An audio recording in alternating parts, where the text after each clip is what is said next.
Hi மக்கள் எல்லாருக்கும் வணக்கம். இயற்கையில எவ்வளவு சுவாரஸ்யங்கள் இருக்கு.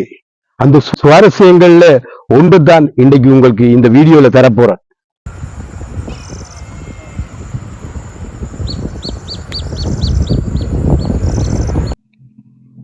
இந்த வீடியோவில கணவர் தூண்டில பார்த்திருக்கிறோம். கணவர் பிடிக்கிறது எப்படி என்றதை உங்களுக்கு வீடியோ மூலம் தந்தாங்க. அதுக்கு சகல ஆதரவும் இந்த வீடியோக்குள்ள அதிக அளவு ஆதரவை நான் பெற்றிருக்கிறேன். அதுக்கு உங்களுக்கு எல்லாரும் முதல் நன்றி.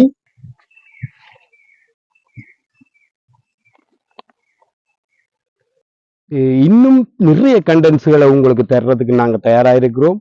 அது மட்டும் இல்ல, இதுவரைக்கும் நீங்க சப்ஸ்கிரைப் பண்ணாத ஆட்கள் முதலாவது சப்ஸ்கிரைப் பண்ணுங்க. ஏனென்று சொன்னா இதை தொடர்ந்து சகல வீடியோக்கள்லையும் உங்களுக்கு பயன் தரக்கூடிய விஷயங்களை நாங்க கொண்டு வர்றதுக்கு காத்திருக்கிறோம். நாங்க இப்ப புதுசா வளர்ந்து வர்ற சேனல்.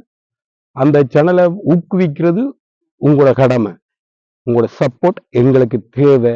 அது மட்டும் இல்ல, நிறைய கடல்ல இருக்கிற விஷயங்களை உங்களுக்கு முன் நிறைய கொண்டு வர காத்திருக்கின்ற.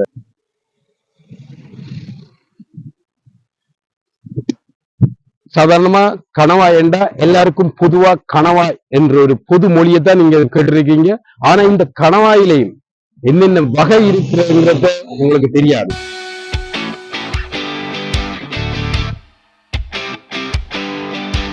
கடல் உணவுல மீனை விட அதிகமாக கணவாய் ஆளுகளை தான் சாப்பிடுவாங்க. அதுலயும் கணவா டெவலண்டா எல்லாருக்கும் பிடிச்ச விஷயம். பொதுவாக கணவாயில எந்தெந்த கணவா சாப்பிடலாம், எந்தெந்த கணவா சாப்பிடக்கூடாது அல்லது உடலுக்கு பங்கம் விளைவிக்கும்ங்கிறது தான் இந்த வீடியோவில் நாங்க பார்க்க போறோம்.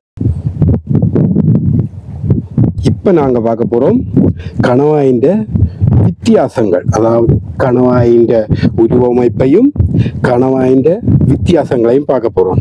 இப்ப நாங்க பார்த்தோம்னு சொன்னா இதுதான் ஊசி கணவா. இது பார்த்தீங்கன்னு சொன்னா இது கொஞ்சம் நீளமா இருக்கும். அதோட இந்த செட்டைகள் அகண்டிருக்கும். அதே சமயத்துல மேலுக்கு ஓடு தன்மை இல்லாம இருக்கும். ஓடுன்றது சும்மா சாதாரண மெல்லி ஒரு கண்ணாடி போல ஒரு தன்மையை தான் கொண்டிருக்கும். அதுதான் சொல்றது ஊசி கணவா. இதுதான் நம்பர் 1 கணவாயாக இருக்கு. அடுத்தது நாங்க பார்க்க போறோம் ஓட்டு கணவா. இந்த இதில் பார்த்தோம்னு சொன்னா இதன் மேற்பகுதி ஒரு குறைஞ்சது கணவாயின் அகலத்துக்கு அந்த ஓடு இதாயிருக்கும். பெரிய கல்லு மாதிரியான ஓட்டை கொண்டிருக்கும். அதே சமயத்துல அந்த நீளத்துல கட்டையாகும். அடுத்தது பார்த்தீங்கன்னா கூந்தல்கள் மேலே சின்ன இதுகளாகவும் இருக்கும். இதை பார்த்தீங்கன்னா இதோட கண்ணுகளும் இதுகளும் சேர்ந்து, அதாவது அகலமான செட்டை குறைஞ்சதா இருக்கும். அதோட இதோட தலை அமைப்பும் கொஞ்சம் கட்டையா இருக்கும். இதை நாங்க 2ஆம் தர கணவாய் என்று நாங்க குறிப்பிடுறது. என்னன்னு சொன்னா இப்ப ஊசி கணவாய்க்கும் இதுக்கும் என்ன வித்தியாசம் உண்டா, அது நம்பர் 1 கணவாயாக இருக்கு. அதோட இது 2வது கணவாயாக இருக்கு. இதை வடிவா பாருங்க, இதுதான் ஓட்டு கணவா. அதே போல இப்ப பார்க்க போறது சாக்கு கணவாய்ன்னு சொல்றது. இதுண்ட தலை ஒரு குறுகின ஒரு சின்ன தலைய உடலமைப்பை கொண்டிருக்கும். அதே சமயத்துல கூந்தல்கள் பெரிய கூந்தல்களாக நல்ல அகண்டு எல்லா இடத்தையும் பற்றி பிடிக்கக்கூடிய கூந்தலாக இருக்கும்.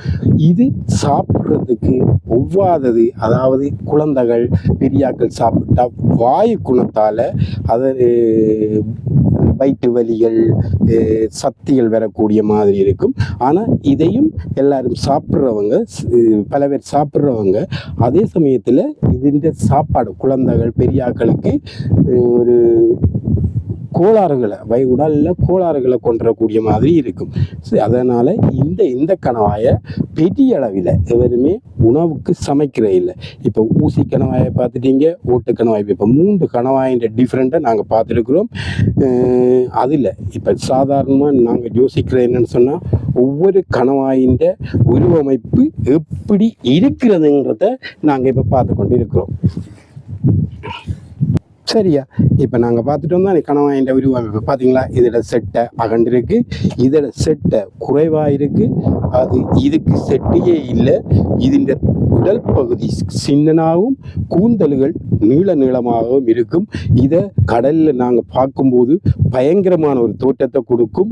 வந்து ஆக்கள் அப்புறம் மாதிரி அது இதுண்டு விரட்டக்கூடிய தன்மையை கொண்டது இந்த சாக்கு கணவாய். இது பெரியசாக வளர்ந்துன்னு சொன்னால் இதில் கூந்தல் மிக நீளமாக காட்சி அளிக்கக்கூடியதாக இருக்கும். நாம் கடலில் போனோம்னா அதில் பயங்கரமான ஒரு காட்சியை உருவமைப்பை கொண்டதாக காட்சி அளிக்கும். கணவாயில் இருக்கிற வகைகளை நாங்கள் பார்த்துட்டோம். என்னன்னு சொன்னா ஊசி கணவா, ஓட்டுக்கணவா, சாக்கு கணவா. இந்த சாக்கு கணவா என்றால் சாப்பிடக்கூடாது என்றது முற்றாக தவிர்க்கலாம். அது மட்டும் இல்லை, கஷ்டத்தின் நிமித்தம் நாங்கள் சாப்பிடுவோமா இருந்தேன்னு சொன்னா, ஆனா வயது முதிர்ந்தவர் சிறுவர்கள் கண்டிப்பாக சாப்பிடக்கூடாது. ஏன்னு சொன்னா வயிற்று கோளாறுகள், சக்திகள் வரக்கூடிய நிலைமையை உண்டு பண்ணும். ஏன்னு சொன்னா இது தொமிபாடு அடைகிறது குறைவானது. அப்ப அதுக்காகத்தான் இப்ப கணவாய் என்றோனே பொதுவா எல்லாரும் சாப்பிடாம இந்த சாக்கு கணவாய பார்த்து வாங்குங்க. சாக்கு கணவா சாப்பிட்றத குறைச்சி கொள்ளுங்க.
உங்களுக்கு இந்த வீடியோ பிரயோசனமா இருந்திருக்கும் என்று நினைக்கிறேன். இதே மாதிரி நிறைய பிரயோசனங்களை உங்களுக்கு கொண்டு வர இருக்கிறோம். இந்த வீடியோ உங்களுக்கு பிடிச்சிருந்தா ஒரு லைக் பண்ணுங்க, ஷேர் பண்ணுங்க. உங்கள் இலக்கண ராஜா.